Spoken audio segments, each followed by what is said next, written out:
OKI. Feel the power of the lion when he roars like thunder. So I learned about this movie a couple of years back. I saw a series of photos that were taken for Life magazine during the early 1970s. And the subject was of a Hollywood family who lived with lions. You can see in these pictures, they're sleeping with the lions, they're taking a dip in the pool with the lions, and it's all so casual. There's something eerie about these photos. But I mean, this family, they were for real. For years, this family actually lived with lions. Lions that they raised from cubs to 500-pound beasts. The family raised the lions in the San Fernando Valley, in a residential neighborhood called Sherman Oaks. This is the family that made Roar, and their names are Noel Marshall. Noel Marshall is best known for being the executive producer of The Exorcist. In my opinion though, Noel deserves to be famous for the crazy shit he did while making Roar. I mean, this dude deserves a Hollywood star. But also another one, just for his gigantic testicles, because this guy, he had a real pair.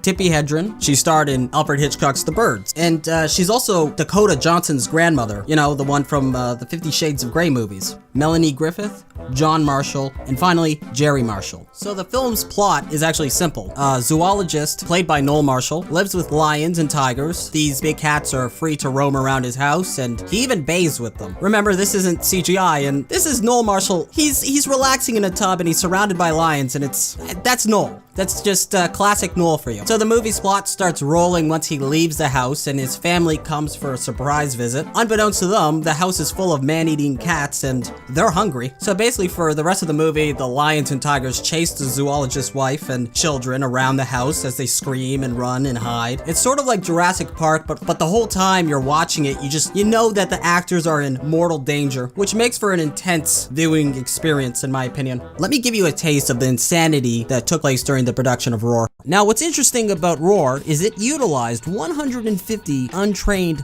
lions and tigers. Because of that, it's obvious that the list of injuries are just both compelling and confounding. Some highlights include John DeBont, the film's cinematographer, who was scalped from the nape of his neck all the way to his hairline by a lion. He needed 220 stitches, and yet he returned 3 weeks later, resolved to see the film through into its end. You know, he had 200 stitches in the head. I had to take his scalp and put it back on his head, put a towel on it, and send him to the hospital. And while he was on his way to this hospital, I'm calling for backup DPs because I figured that guy's gone. And he came back and finished 5 years. I was amazed. Noel Marshall, the director and star, caught gangrene. And this was from repeated injuries inflicted by the lions and tigers. His wife, Tippi Hedren, called him this. He's crazy. He was crazy. And she's right. He was probably the only one to walk into a compound with 12 fully grown male lions. The lions would immediately leave what they were doing, charge him, leap on top of him, crush him to the ground, licking his face. Here's a story that I think epitomizes Noel's character. When a wildfire threatened the production, Noel escaped from the hospital that he was being treated at for his gangrene. Although his infected leg was to be operated on, he instead opted to call his buddy to come pick him up. Halfway there, the car stalls, right? And Noel decides to hobble on one leg until he makes it back to set. He later says that he healed his infected leg by willing the gangrene out of it. I'm healed! Now, Noel, although you're used to the cats and you've been with them so long, surely you must still get a little bit nervous and frightened of them. Oh, well, I do, I'll tell you. Sometimes I've turned absolute panic and your legs turn to jelly. Glad my coffee Goodness gracious, where is Gregory? Just sit here and relax, would you? Where are you? He is. You say hello to Gregory here. Hello, Gregory. Stand up and don't be afraid of Gregory. Clearly, the man had no fear while he was making this movie. They said he took on the role of the alpha lion. He was in charge, but they bite him just like they bite other lions when they're figuring the shit out. And all the animal trainers had been taught never interfere with anything with Dad because he would always say, I wasn't in any danger. So I was always the one that saved Dad. He was very intense and he was fearless to the point, I think he took too many chances. And I was like a little bit of a buffer between sanity and Dad. Melanie Griffith was mauled in the face by a lion and needed 200 stitches plus facial reconstructive surgery to treat her wounds. Tippi Hedren fractured her leg when it was entangled in an elephant's trunk. The scene made it into the movie, and it's the one I'm playing right here. You could probably even see the point when the fracture occurred. Tippi notes, I didn't learn until many years later how naive and stupid we were. You know that I had adopted the whole litter of 6 kittens. Well, I named them. You know what you Rod Taylor. Rod Taylor. Sean Connery. Marlon Brando. Oh my God. Antonio Banderas and Melanie Griffith. And I sleep with them every night. Time is slipping away, and we better not lose what we need. The end of a day on Roar was you say, man, that was a pretty good day of acting. I am not on my way to the hospital.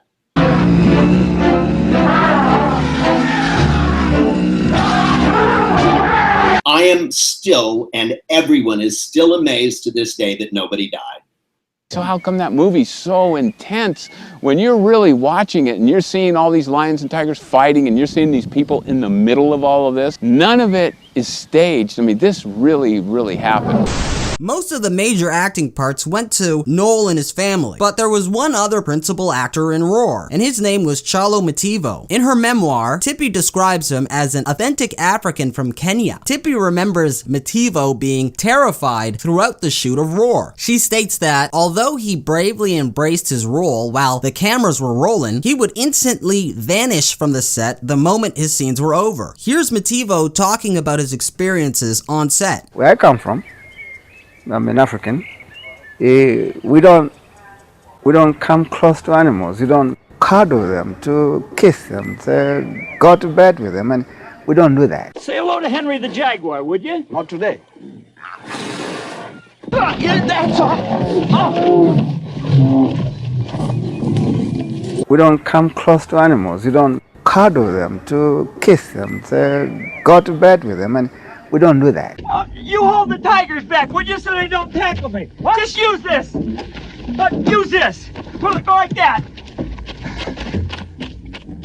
Her memoir, Tippi, Tippi writes, it all started one Saturday morning when we met an animal expert named Ron Oxley. To Tippi's surprise, Ron encouraged them to make their crazy lion movie. Ron told them, if I were you, I'd get several cubs as soon as possible. Ron explained that in order for them to be able to make Roar, they'd have to raise the cubs themselves, that they would have to become the alpha lions of the pride for the movie to ever work. Noel spoke without a second thought. He looked at his wife Tippi and said, sounds good to me. How about you, Tippi?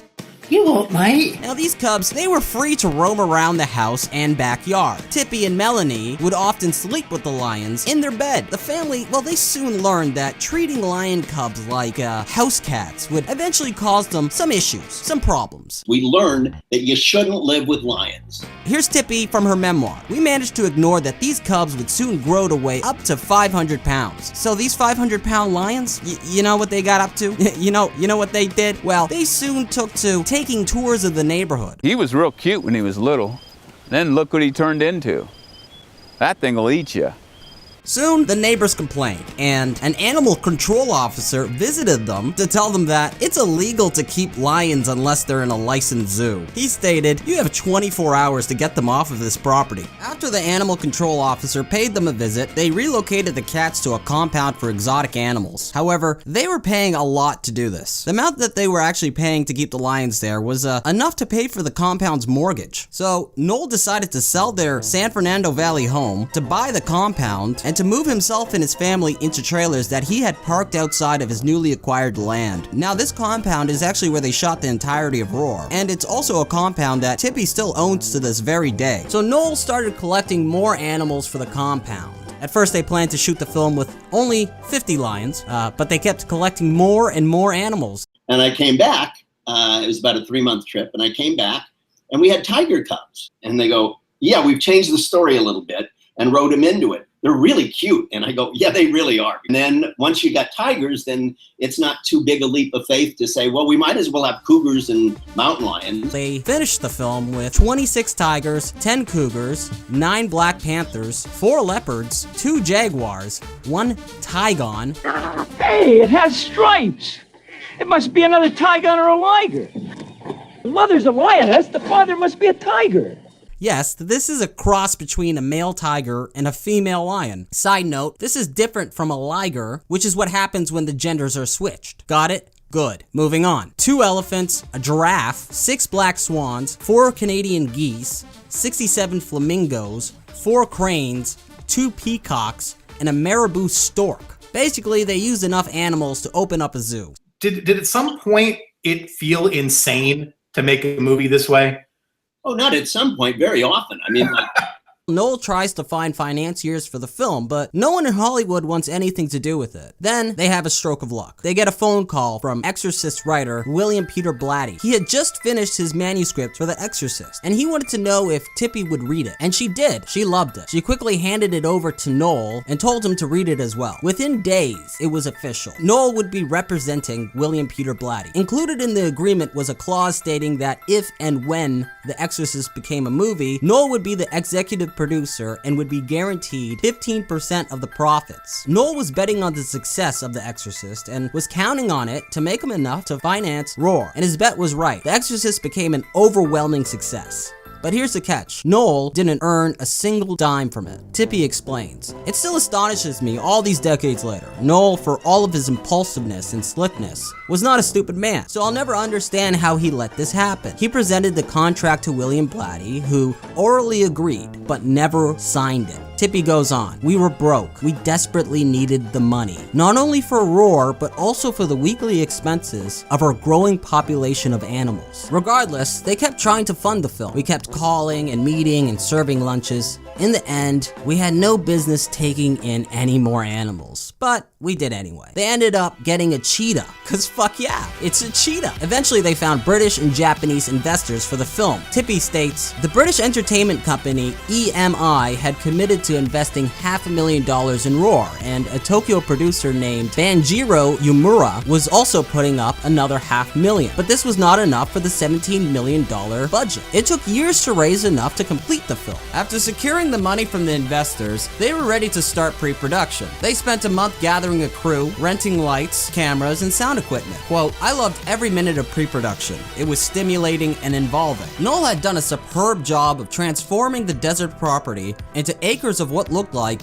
East Africa. During the pre-production stage, cinematographer John DeBont and his wife moved into a trailer up the road from Tippy and Noel. Now, here's where things get a little tricky. The crew was overwhelmingly unqualified. So let me give you a brief rundown. Let me show you how unqualified these people were. So the person that they hired as their paramedic started out as their electrician. Also, the people that they hired as animal handlers, well, these bozos were recruited from the maintenance crews that helped build the set. We had to take people that had the courage to do it, and then we teach them a craft. I started here in 1975.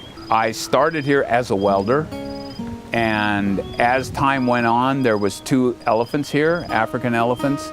And so I went to Tippy and her then husband and said, look, I want to work your elephants. And they went, you know, how can you do that? You have no background in working these animals. And I said, yeah, but I do have a background in a life that sucks, and I don't like the way the elephants were handled here. The most qualified of all of them were Rick Glassy and Steve Miller, who had worked with tigers before. You can see Rick and Steve in this scene here.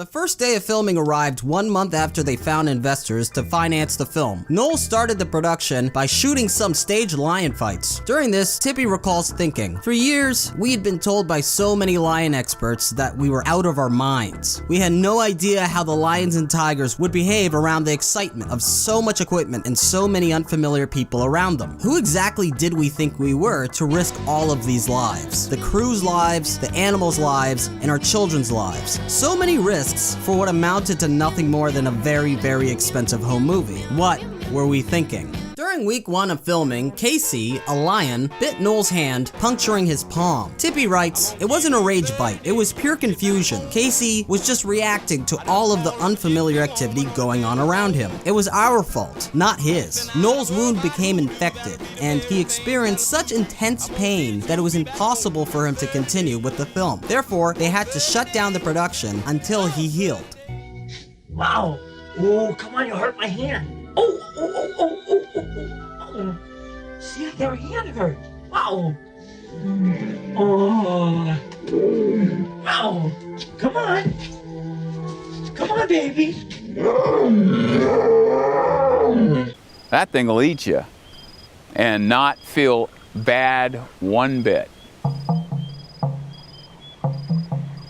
Now, remember John DeBont, the cinematographer who was scalped but still came back to set 3 weeks later? Well, just like Noel's injury, John's scalping happened during the first week of shooting. Pretty soon after witnessing John DeBont lose his scalp, the rest of the crew had a meeting and decided to quit en masse before the first week was through. After seeing Noel being bitten, John being scalped, and after witnessing a few too many ferocious lion fights, the crew had enough. Before quitting, one of them said to Tippy, "Am I scared? You're damn right I'm scared." And then he walked off. Oh, I had 20 crew members quit in one day. I just said, "Forget it," and they just all left. I said, "Man, that's a record." Everybody wondered where the whole crew was going, and the whole crew went, "This is nuts. This is nuts. We can't do this. This is nuts." And like 16 professional camera people went that way. It wasn't only the crew that left. Tippy's daughter, Melanie Griffith, raised her concerns about her safety during October of that year. In a haunting prediction of events to come, she told Tippy, "Mom, I don't want to come out of this with half a face." Then Melanie made the smart move. She pulled out a roar. But it wasn't long before Melanie decided to return. Tippy notes, "I was pouring myself a cup of coffee one morning when Noel quietly announced, 'Melanie's coming back to work, Tippy,' and I couldn't believe my ears. Noel had talked to her into coming back, and she agreed. After Melanie returned, she was jumped by a lion that snuck up behind her and dug its claws into her face. Melanie was then rushed to a hospital where she received a treatment of 50 stitches and facial reconstructive surgery. According to Tippy, Melanie looked at me and said, "Mom, I'm not quitting. I'm not asking either. I'm telling you, this is my movie too, you know, and we're gonna finish it no matter what." After their conversation, Tippy remembers feeling a mixture of pride in her daughter, but also dread in regards to what could possibly occur next. Melanie was crouching down, and another young lioness jumped on her back and put her paws in front of Melanie's face. And instead of Melanie going backwards with the cat, she went forward, and the claws just, ripped that beautiful little face. Oh, I looked at her, and one of the scariest things I've ever seen. To have that beautiful daughter just bleeding, and oh. Oof. I'm scared.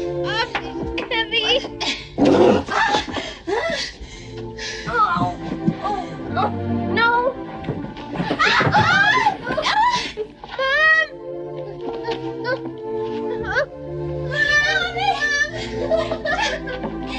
John! Jerry! Where are you, John? Jerry, hurry! Melanie! Get up! No!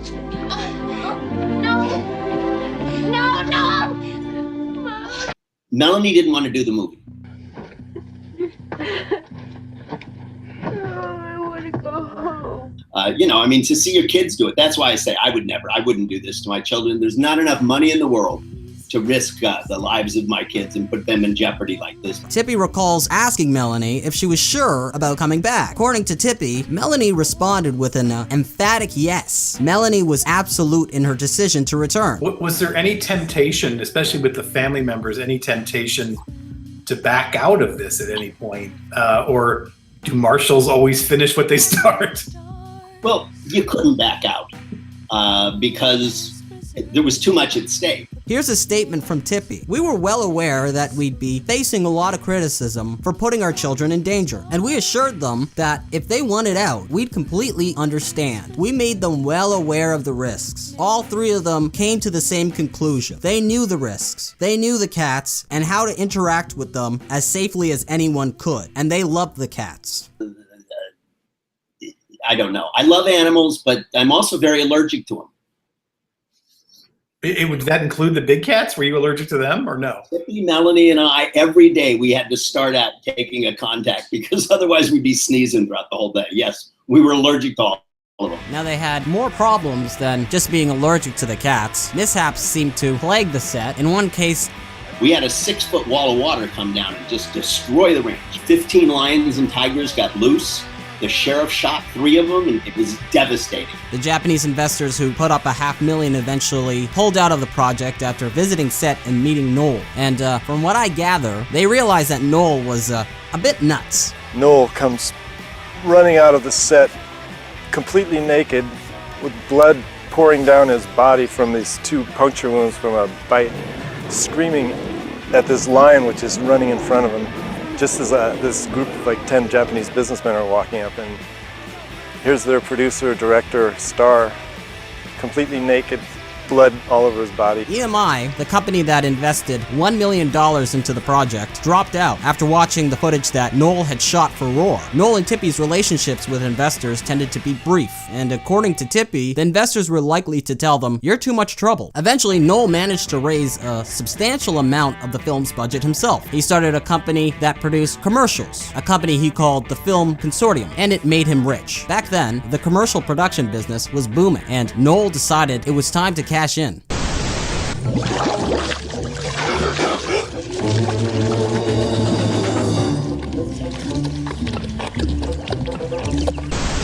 You see, Noel was a doer, a risk taker, a man who wasn't afraid to take on any challenge, no matter how outside of his comfort zone the task happened to be. Case in point, every single thing he did to make Roar. You see, this mindset, it's a blessing and a curse. Noel's all-or-nothing lifestyle did in fact help him become rich, more than once, but it was a double-edged sword, one that made his life into a series of financial ups and downs. Noel was used to losing it all. It was normal for him to go from living in a mansion to living inside of a mobile home, just like it was normal for him to bounce back a couple years later. In this case, Noel's compulsion to follow his gut and start a commercial production company actually helped him save his passion project, Roar. Now, some of you might be thinking, if Noel's mindset helped him so much to become rich, why wouldn't he just stay rich by not risking it all on a crazy movie with lions? By not risking his life, his children's lives? Well, in my opinion, Noel didn't like safe. Noel was a man who needed stimulation.